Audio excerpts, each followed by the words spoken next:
We are at Brownwood Lake State Park in Brownwood, Texas today. And I'm going to show you some of the aspects of the park and take you around some of the trails. Nice park, very quiet, but sort of the park that, you know, if I had to coin a phrase for it, a forgotten park. And we'll show you some of the reasons for that here in a little bit. Trails, some of them are of moderate strenuous ability in terms of hiking, but most of them are pretty easy.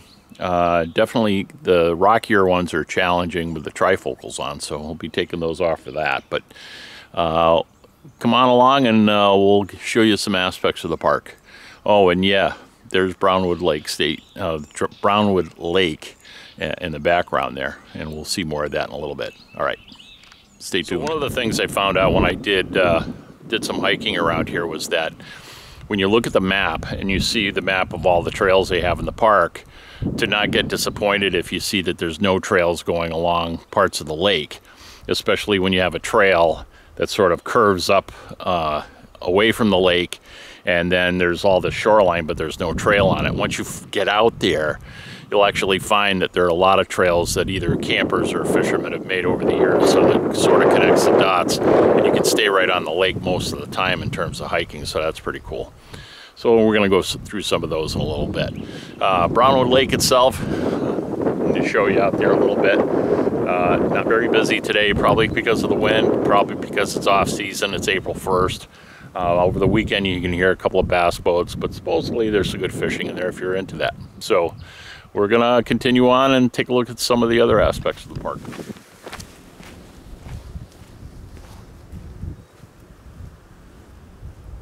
I'm going to say there's probably, I don't know, 4 or 5 fishing piers around here along the lake and within the park itself. And I guess if you come in and you're staying at a Texas State Park, you don't need a fishing license if you're fishing within the park.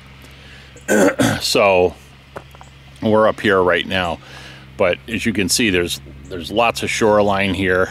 There's plenty of opportunities to fish either from the shore or any one of the piers that are located in the park.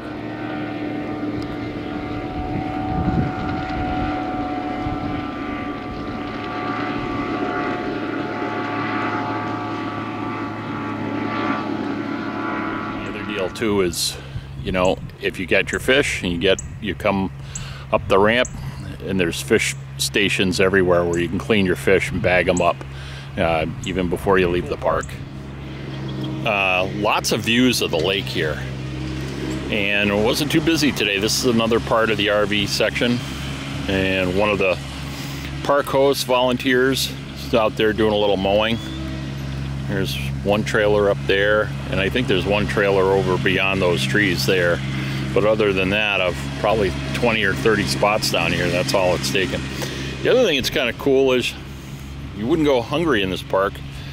This is a giant patch of wild onion here. They're almost going to blossom now, but if you were so inclined, you can use them like chives or onions in your salad or whatever. And they grow wild right by the lake.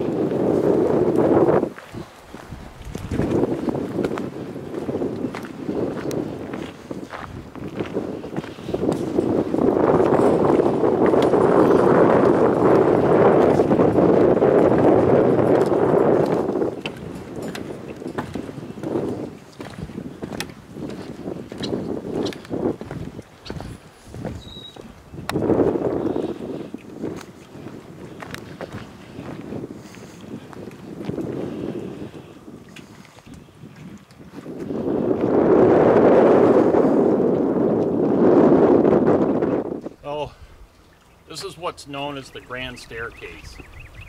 It is a CCC point of interest here at the park, one of a few. Built back in the 30s, pretty much all by hand. It's a staircase that comes down from the pavilion, which I'm going to show you in a little bit, right down to the water's edge. Now, this is one of the reasons I have nicknamed this park the Forgotten Park.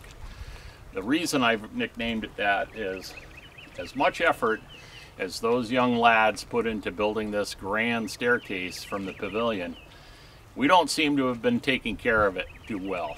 First of all, and this is only going to really work if I can find an archive photo of what this really looked like when it was in its prime. But it looks like there was a dock down here. Now, I can't even imagine what that looked like. That must have been a combination of wood and stone and probably a pretty cool deal. But it's gone. You can tell some of these rocks are just have been replacements. It hasn't been trimmed around, or the bushes haven't been trimmed or cleaned up down here in probably a few years. I'm not sure what the reason is. Usually it all comes down to money. Guess they didn't feel like spending a whole lot of money over here. Let's go take a look at the pavilion. So behind us is another CCC piece of architecture. I think it was built around the 30s. I think it took about 8 years to build. Giant pavilion, and I wish I could get you inside to see the dance hall that's in here. You know, big hardwood floors, stone fireplaces, and just that, you know, usual CCC architecture that we've seen in the past of stone and wood, just used just right. You know, not too much of one or the other, and everything, you know, everything in its place and every place in its thing, kind of thing, form and function and all that.